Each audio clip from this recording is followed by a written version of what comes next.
आज का जो हमारा टॉपिक है वो रिगार्डिंग जो है रेडियोलॉजी है। लेकिन before knowing the radiology we must know the basic physics. So let's start with atomic structure.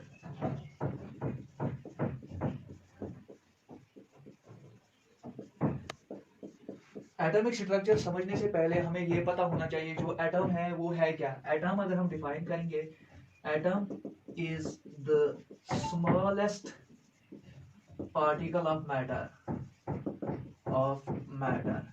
जो एटम जो होता है वो स्मॉलेस्ट पार्टिकल ऑफ मैटर है। जो हर कोई जो मैटर है वो एटम का बना होता है। अगर हम बायोलॉजी में ये लेंगे जो सेल होती है, अगर हम सेल को देखेंगे, सेल जो होती है वो बेसिक फंडामेंटल और स्ट्रक्चरल यूनिट ऑफ लाइफ होती है, स्मॉलेस्ट यूनिट ऑफ लाइफ होती है। और जब ये सेल्स एग्रीगेट करती है तो वो टिश्यू बनाती है, और जब वो टिश्यूज एग्रीगेट करते हैं तो वो ऑर्गन्स बनाते हैं, और जब ऑर्गन्स जो है आपस में मिलते हैं तो वो ऑर्गन सिस्टम बनाते हैं। तो इसी तरह जो एटम्स हैं, ये एटम्स भी आपस में मिलके जो है मॉलिक्यूल्स और सब्सटेंसेस बनाते हैं। ठीक है, उसके बाद अगर हम देखेंगे जो एटम है, जो ये बेसिक एटम है, जो यहाँ पे ये एटम है, इसमें अगर हम देखेंगे दो चीजें होती है। एक तो ऑर्बिट होता है, ऑर्बिट या शल। ठीक है, अगर मैं ऑर्बिट बोलूं या शल बोलूं वो एक ही बात है। ठीक है, तो उसके बाद और इसमें होता है न्यूक्लियस। क्या होता है इसमें? न्यूक्लियस। तो हमने यहाँ तक जो हमने पढ़ा, जो एटॉमिक स्ट्रक्चर हमने रिलेटेड पढ़ा, जो एटम जो होता है वो स्मॉलेस्ट पार्टिकल ऑफ मैटर होता है। उसके बाद हमने ये एग्जांपल दी, जो स्मॉलेस्ट पार्टिकल ऑफ जो लाइफ होती है वो सेल होती है। जब वो आपस में एग्रीगेट करते हैं तो वो टिश्यू बनाते हैं, टिश्यू आपस में एग्रीगेट करते हैं तो वो ऑर्गन बनाते हैं, ऑर्गन आपस में एग्रीगेट करके तो वो ऑर्गन सिस्टम बनाते हैं। ऐसी जो हमने जो एटम्स हैं वो भी आपस में एग्रीगेट करके वो मॉलिक्यूल बनाते हैं, वो आपस में एग्रीगेट करके सब्सटेंस बनाते हैं। इसी तरह जो एटम है अगर हम देखेंगे इसमें दो होते हैं, एक तो न्यूक्लियस होता है और एक ऑर्बिट होता है। तो हम समझेंगे ये न्यूक्लियस क्या होता है और ये ऑर्बिट क्या होता है।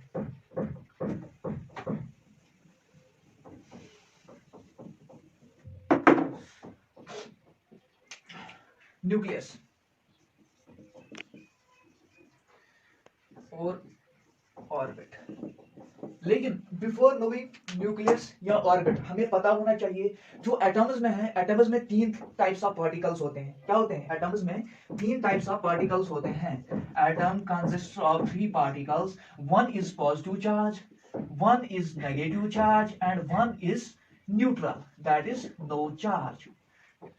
अगर हम देखेंगे जो एटम होता है इसमें तीन टाइप्स ऑफ चार्ज होते हैं। एक तो पॉजिटिव चार्ज होता है, नेगेटिव चार्ज होता है, और एक वो चार्ज होता है जो जिसका कोई चार्ज ही नहीं होता है, वो न्यूट्रल होता है। ठीक है, जो ये पॉजिटिव चार्ज होता है उसको हम बोलते हैं प्रोटॉन, जो ये न्यूट्रल चार्ज होता है इसको बोलते हैं हम न्यूट्रॉन, और जो नेगेटिव चार्ज उसको बोलते हैं हम इलेक्ट्रॉन। सो तीन टाइप्स ऑफ पार्टिकल्स आ गए, प्रोटॉन आ गया, न्यूट्रॉन आ गया, इलेक्ट्रॉन आ गया। अब हम देखेंगे जो एटम में है उसमें प्रोटॉन कैसे होते हैं, जो न्यूट्रॉन है उनका अरेंजमेंट कैसा होता है, जो इलेक्ट्रॉन है उसका अरेंजमेंट कैसे होता है। तो अब हम आ जाते हैं कहां पे? सीधा डायरेक्ट स्ट्रक्चर ऑफ एटम पे। Let's draw nucleus. चलो हम यहाँ पे न्यूक्लियस बना लेते हैं। For example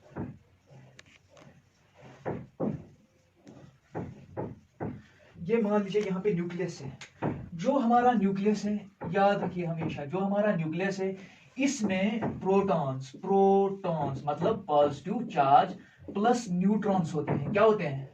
protons plus neutrons होते हैं। मतलब इसमें दो टाइप्स ऑफ ये जो होते हैं पार्टिकल्स होते हैं, एक तो प्रोटॉन्स होते हैं, न्यूट्रॉन्स होते हैं। फॉर एग्जांपल अगर हम देखेंगे इस न्यूक्लियस में, यहाँ पे अगर हम देखेंगे यहाँ पे प्रोटॉन होगा, फॉर एग्जांपल यहाँ पे प्रोटॉन होगा, यहाँ पे प्रोटॉन होगा, यहाँ पे प्रोटॉन होगा, यहाँ पे प्रोटॉन होगा, यहाँ पे प्रोटॉन होगा। तो इसका मतलब जो न्यूक्लियस में होता है इसमें एक तो पॉजिटिव चार्ज है और इसमें एक मतलब न्यूट्रॉन्स है, न्यूट्रॉन्स का कोई चार्ज नहीं होता। तो हम ये प्रेडिक्ट कर सकते हैं जो न्यूक्लियस है वो पॉजिटिव चार्ज होता है। क्या होता है? Positive charge. हम प्रेडिक्ट कर सकते हैं पॉजिटिव चार्ज। उसके बाद मैंने बोला था या तो मैं शेल्स बोलूंगा या ऑर्बिट बोलूंगा। तो मैं यहाँ पे क्या करता हूँ, तो न्यूक्लियस के इर्द गिर्द जो होते हैं यहाँ पे शेल्स या ऑर्बिट्स होते हैं। लेट मी ड्रा सम। मैं सारे ड्रा नहीं करूंगा, दो तीन ड्रा करके आपको समझाता हूँ। ठीक है, इनको हम बोलते हैं ऑर्बिट्स। क्या बोलते हैं? ऑर्बिट्स। देखो भाई लोग, न्यूक्लियस था, इसमें पॉजिटिव चार्ज आ गया, प्रोटॉन आ गया और न्यूट्रॉन आ गया। ठीक है, इसका मतलब ये पॉजिटिव चार्ज होता है, हम प्रेडिक्ट कर सकते हैं। इसके इर्द गिर्द जो है ना यहाँ पे हमारे ऑर्बिट्स और शेल्स आ गए, और इसमें जो होते हैं ना हमारे इलेक्ट्रॉन्स घूमते रहते हैं। ठीक है, इलेक्ट्रॉन्स घूमते रहते हैं ऐसे, ठीक है। इन इलेक्ट्रॉन्स का जो चार्ज होता है वो नेगेटिव होता है, ठीक है। और अगर हम देखेंगे, जो अगर हम ऑर्बिट को डिफाइन करेंगे, जो ऑर्बिट है या शेल है वो है क्या, ये ऑर्बिट जो है ये एक इमेजिनरी पाथ होता है अराउंड न्यूक्लियस। इमेजिनरी पाथ वो पाथ होता है जो हम खाली इमेजिन कर सकते हैं, ये एक पाथ होता है अराउंड द न्यूक्लियस। इन भी जो इलेक्ट्रॉन्स जो हैं वो घूमते रहते हैं, क्या रहते हैं, घूमते रहते हैं। और इसके बाद अगर हम देखेंगे जो शेल है, ये शेल है, एक शेल है, दो शेल है, तीन शेल है। इन शेल्स का जो ना हमने नाम रखा है कैपिटल लेटर्स में, हम नाम इनका रखते हैं। और टोटल नंबर ऑफ जो शेल्स होती है वो 7 होती है। किसी भी एटम में आप 8वां शेल नहीं देखोगे। और इन शेल्स का नाम हमने रखा है A shell, L shell, M shell, N shell, O shell, P shell and Q shell, ठीक है। सो डिपेंडिंग अपॉन द, मतलब अगर हम देखेंगे जो के शेल है, एल शेल है, एम शेल है, जो के शेल में अगर हम इलेक्ट्रॉन्स देखेंगे कितने इलेक्ट्रॉन्स आएंगे, ठीक है, एक के शेल में कितने इलेक्ट्रॉन आ सकते हैं, ठीक है। इसके लिए इनका एक मैक्सिमम फिक्स्ड नंबर रहता है। के में ज्यादा से ज्यादा 2 इलेक्ट्रॉन्स आ सकते हैं। कितने आ सकते हैं, मतलब जो के शेल में है इसमें ज्यादा से ज्यादा 2 इलेक्ट्रॉन्स आते हैं। उसके बाद अगर हम जो एल शेल है उसकी बात करें, इसमें 8 इलेक्ट्रॉन्स आ सकते हैं। एम शेल में 18 इलेक्ट्रॉन्स आ सकते हैं। एन शेल में 32 इलेक्ट्रॉन्स आ सकते हैं। ओ शेल में 32 इलेक्ट्रॉन्स आ सकते हैं। इसमें पी में 18 इलेक्ट्रॉन्स आ सकते हैं। और क्यू में कितने इलेक्ट्रॉन्स आ सकते हैं, 8 इलेक्ट्रॉन्स आ सकते हैं, ठीक है। Electronic configuration K L M N O P Q, ठीक है। के की 2 है, एल 8, एम 18, एन 32 और 32, P 18, Q is equal to 8। तो यहाँ पे हमारे पास 2 कॉन्सेप्ट्स आते हैं, 2 टर्म्स आते हैं। एक तो होता है मास नंबर, दूसरा होता है एटॉमिक नंबर। मास नंबर अगर हम डिफाइन करेंगे, जो मास नंबर होता है वो number of protons plus neutrons, ठीक है। Number of protons plus neutrons जो होता है वो हमारा आ जाता है मास नंबर। अगर हमें किसी एटम का मास नंबर निकालना है तो number of protons plus neutron जब हम निकालेंगे उसको आएगा अपना मास नंबर। तो उसके बाद अगर हम देखेंगे तो एटॉमिक नंबर अगर हम देखेंगे, number of protons equal to number of electrons, ठीक है। एटॉमिक नंबर के लिए हम ये देखिए, नंबर ऑफ जो प्रोटॉन्स होती है या नंबर ऑफ इलेक्ट्रॉन्स होती है, इससे हमारे एटॉमिक नंबर का पता चल जाता है, ठीक है। और जो एटम जो होता है, जब फॉर एग्जांपल हमारे पास हाइड्रोजन है या ऑक्सीजन है, हाइड्रोजन और ऑक्सीजन जब मिलते हैं आपस में तो वो मॉलिक्यूल बनाते हैं। और इसी मॉलिक्यूल के बीच, फॉर एग्जांपल हमारे पास ए मॉलिक्यूल है, इसको हम बोलते हैं ए मॉलिक्यूल है, ए एटम है। दूसरा हमारे पास बी एटम है। मान के लीजिए आप हमारे पास 2 एटम्स हैं, ठीक है। तो जब ये मॉलिक्यूल्स बनाते हैं, यहाँ पे जो ट्रांसफर, यहाँ पे 2 चीजें हो सकती है, या तो ट्रांसफरिंग ऑफ इलेक्ट्रॉन्स होती है या शेयरिंग ऑफ इलेक्ट्रॉन्स होती है।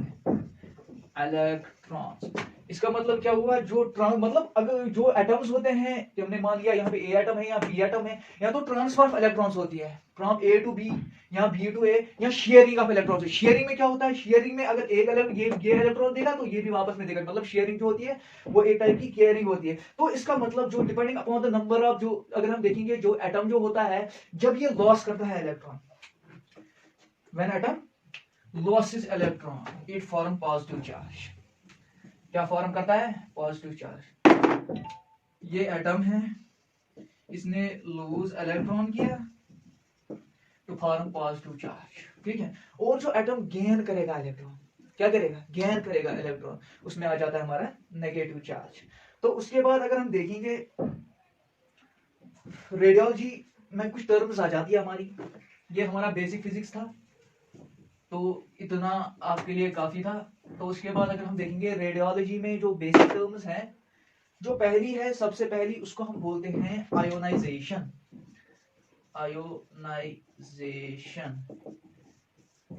आयोनाइजेशन है क्या, सिंपली ये एक प्रोसेस है टू फॉर्म आयंस। क्या है, ये एक प्रोसेस है to produce ions. It is a process to produce ions, ठीक है। आयन जो होती है या तो पॉजिटिव आयंस होंगे या नेगेटिव आयंस होंगे। आयंस 2 टाइप्स के होते हैं, या तो पॉजिटिव होंगे या तो नेगेटिव होंगे। फॉर एग्जांपल यहाँ पे भी यही आता है, फॉर एग्जांपल अगर एक एटम जो इलेक्ट्रॉन है वो गेन कर लेता है, ठीक है, जब उसने गेन किया उसने एक नेगेटिव चार्ज उसमें आ जाता है, ठीक है। और जब वो लॉस करता है इलेक्ट्रॉन, मतलब छोड़ देता है इलेक्ट्रॉन, तो उसमें पॉजिटिव चार्ज आता है। सो जो आयोनाइजेशन होती है वहां पे आयंस बन जाते हैं। इसका मतलब जो आयंस होते हैं या तो ये पॉजिटिव होते हैं या नेगेटिव होते हैं, ठीक है। उसके बाद हम आ जाते हैं यहाँ पे रेडिएशन पे। दूसरा जो है हमारा वो रेडिएशन। रेडिएशन कुछ अगर हम सिंपल में देखेंगे ना, जो रेडिएशन होती है ना, is the propagation of energy, the propagation of energy, ठीक है, प्रोपगेशन ऑफ एनर्जी। सिंपली अगर हम जो रेडिएशन, मैं फिर से बोलता हूं, जो रेडिएशन है ये प्रोपगेशन ऑफ एनर्जी होती है दो फॉर्म में, या तो ये वेव फॉर्म में होगी या पार्टिकल फॉर्म में होगी। ये आ गई अपनी वेव फॉर्म, तो ऐसे होगी, तो ऐसे ऐसे ऐसे, ये पार्टिकल फॉर्म में होगी, ठीक है। रेडियोलॉजी में हमने क्या पढ़ा, एक पढ़ा आयोनाइजेशन। आयोनाइजेशन सिंपली ये प्रोसेस है to produce the ions whether positive और नेगेटिव। उसके बाद हमने रेडिएशन पढ़ा। रेडिएशन जो होती है ना, ये propagation of light, propagation of energy होती है इन द वेव और पार्टिकल फॉर्म। उसके बाद जो हमने पढ़ना है वो है रेडियो एक्टिविटी।